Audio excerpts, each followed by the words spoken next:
I'm Lynn Andersen, and I'm here at the Academy of Art, Creativity, and Consciousness that is across from the Ananda Assisi Center of Yoga and Meditation. We've been here for about 12 years, and we work with using the creative process to open the channel so that we can bring forth the life of the soul.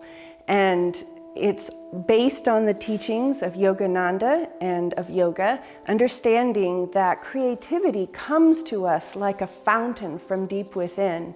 Our job is not to create mental ideas and make them happen. Our job is simply to open the channel and allow divine creative energy to flow through us. And what we find is that when we do this, it helps to heal us. When we do this, it gets us in touch with the deepest part of ourselves. And during times in the world where everything is falling apart, when things are not what they used to be, when the structures are changing so quickly, when forms are dissolving around us, it can be very frightening and difficult if we're trying to hold on to the form. But if we can use this time to let go of form outside, the position, the job, the identifications that come from what we're doing out in the world, and instead bring alive inside of us the life of the soul, then it changes everything. It transforms us, and it transforms the world around us. And when you do this process, it's very simple, actually. It's funny, it's like all the great spiritual teachers tell us, in order to enter the kingdom of heaven, you have to become like a little child. It doesn't say you have to get very complex and figure it all out. It says, Jesus says, become as a child to enter the kingdom. And so when we do this kind of work, we make things that are very simple. They're little drawings with pastel, they're little clay figurines, they're water splashed on paper and paint dripped across, because it's not about the form. It's about tapping the energy inside and just letting the materials of the art, whatever it is, whether it's clay or collage or pastel or crayon or markers or pencil or whatever it is, it's just an instrument. It's just a tool. And what's really happening is you opening up and allowing a vibrant creative energy to flow through you. And so here on this table, you'll see just a few examples from a couple of classes that we had here this summer, some clay figurines that were made impromptu, some pastels, and you can get a sense of how simple and easy it is to work with this. You're not trying to make a pretty picture. There's not a sense of being concerned at all with the product or what the outcome is, just like the teachings of yoga tell us. It's release the fruits of the actions, let go of attachment to what comes out of what you're doing, engage in the process. And so I really encourage you in these times to try this, because it's a very fast way to get deep inside of yourself and to feel your connection to your soul, to your inner guidance, to your intuition, to spirit, to the divine inside of you. And so I'm going to show you here in a few minutes one little thing you can do in your daily life, less than 5 minutes really, just to do this. And it's like taking a shower. It's like a psychic hygiene. It's like letting an energy flow through you and clean out the parts of you that are stuck and blocked, and make your body and your being into an open, fluid channel for divine energy. So let's take a look at some of the things here for a moment, and then I'll bring a piece of paper and some crayons, turn on some music, and I'll show you how we can do this together. So it's super easy. You could use clay, you could use any number of things, but today I'm going to show you just with a piece of paper and chalk and oil pastels. You could use crayons, you could use anything, paint, whatever. And you don't have to have a lot of space. Just set yourself up a place where you have a piece of paper and something to play with that has color, because color is our emotions. Color is the astral energy of our emotions. And so when we use color, it activates the flow of our interior life. And then just put on some music. Now the music is important because music touches our soul, our psyche, our body, our spine very deeply. And so you want to choose music that really has an elevating, inspirational content to it. And so I usually use the music of Swami Kriyananda because he wrote hundreds of pieces of music for us. And each one of them has a very beautiful, uplifting vibration. In fact, you can look and find that some of the songs have sort of a remedy for different emotional states, but we won't go into that, but just so you know about it.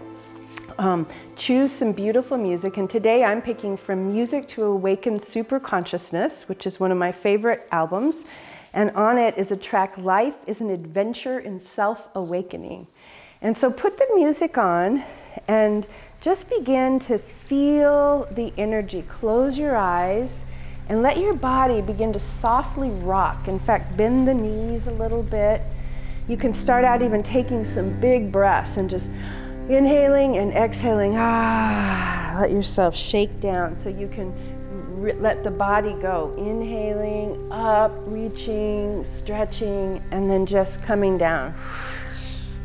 And you can do any other kind of warm up that helps you to move your body just to get it fluid again, sometimes swaying, moving side to side. It doesn't have to be complicated, just to get the body moving. And then as you're moving, feel the music, this beautiful music, and imagine that the music is like waves of water energy flowing through you.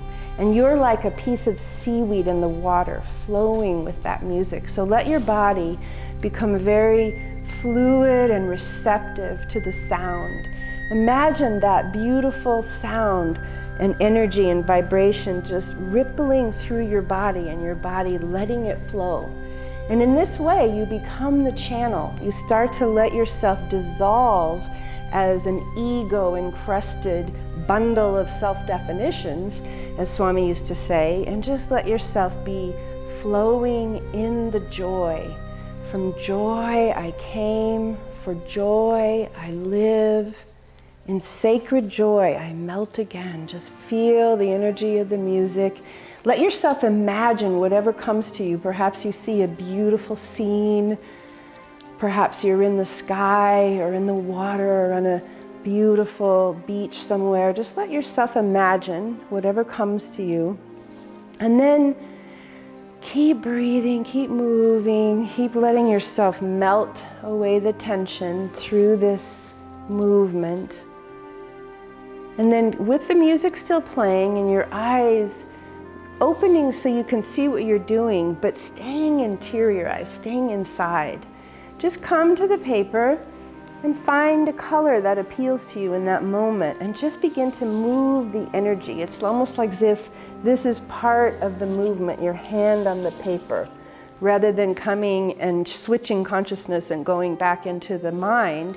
Just let yourself stay in that flow. Let the energy flow through you. So you're not trying to draw a picture, you're trying to draw the energy. Actually, just not even trying, you're just letting the energy flow through you.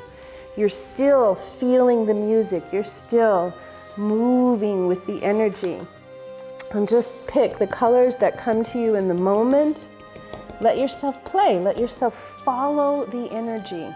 We're actually learning something so important for surviving in these very difficult times, which is to follow the flow of energy from inside. Not to be reacting to the energy that's coming to us from outside, but to be following the energy that's coming to us from inside. And so in this very simple process, you let energy move through your body and see where it wants to go. Where does it want to go? Where does it want to go? And what happens is what appears on this paper is really not important. You could do it with your eyes closed, you could do it with a blindfold. It's not about this, it's about letting the hands move the color, move through you. Breathing, just do it as long as it feels like it's time to do it. And just let yourself play. Play, play, play. We're gonna play until how it feels like it comes to a place where it feels complete.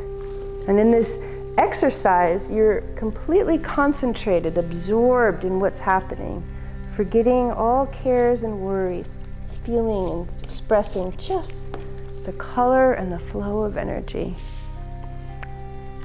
And so you can take longer than this, as long as you have available. And then when you come to a close, just take a moment to appreciate and absorb and notice the energy. And then close your eyes also and feel again like tasting and absorbing, integrating that energy.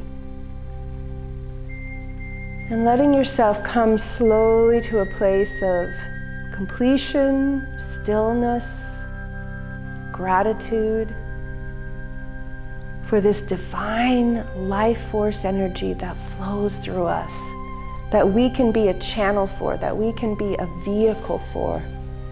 And then we don't have to figure it out. We don't have to know how to do what we're doing out in the world. We can just move from the inner guidance that comes to us from the divine.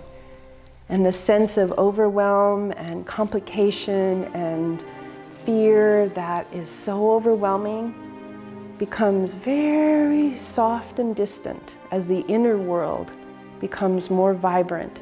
The more vibrant we are, allowing divine wisdom, divine love and joy to flow through us, then what we need to do in the world, what we need to do today, takes care of itself. We flow from that center and we're guided in every moment. And that's what we want, that's what we need in these times. We really can't survive holding on to the ego, but we can have tremendous hope for a shining new world if we will flow and follow the currents from inside of us, feel the divine expressing through us. This is what gives us hope for a better world. And when we all do that together, miraculous, beautiful energies flow through us, and we will have the wisdom, the intelligence, the knowledge, the intuition that we need to do what needs to be done in these times. So I encourage you to try it. Thank you.